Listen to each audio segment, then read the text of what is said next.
Yeah. So there are times, and it's very limited now. It used to be kind of popular when you could just when you were breathing and sold the house.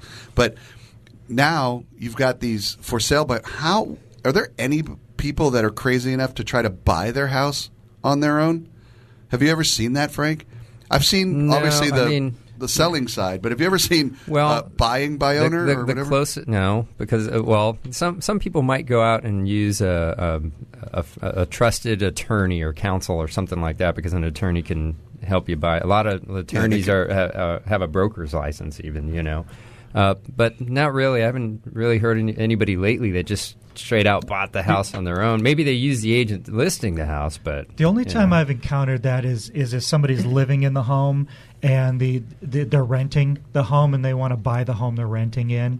So they negotiate with the landlord seller. Yeah, so they're like, "Hey, I just want to buy this from the seller." And that's a whole nother bag of worms. Have like a mandate that your buyer has to use an agent? Because you'd figure out pretty quick that this person isn't represented by anybody as a lender, right? That would really screw the transaction up, wouldn't it? I would actually recommend it. Yeah. If I find that I'm having that conversation first thing up front, letting them know, no, it's in your best interest to have an agent, and just remember, you're not paying for it. The seller is. It's not always because you couldn't do it right. It's for the things that could go wrong. Right. So it's not that that you're not comfortable as a buyer going through the transaction, but you might not know what to ask the seller. Exactly. You and might that's not know thing. which inspections and if it's not on your radar, if the question's not on your radar because you just don't know it exists, then you're not going to ask that question. That'd be scary, actually. There are actually a handful of disclosure items also that require both listing and selling agent signatures too. Yeah. I don't know how you get past that. It's just to protect yourself. Oh my God! You should never walk into court without a lawyer. Yeah, like the SPQ and. So break it down for us, Frank. Break it down. Break it down. Don't get frightened by your multi-list of your home inspection report, but look at the key items, focus on those key items, and see if you can get those resolved ahead of time.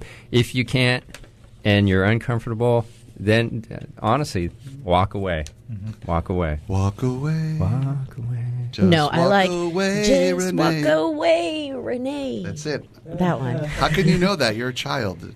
I listen to Chet Baker. I listen to all the Chipmunks. See, we're children of the 60s, but you're just a child. All right, home inspections, make sure you have one. It's a must. You got to have it. And if you have any questions about this, there's a great supporter of the show, Equity Partner Properties, that would be glad to help you out with this type of information or information about investments in foreclosures. You can reach them at 562-413-1030. That's 413-1030.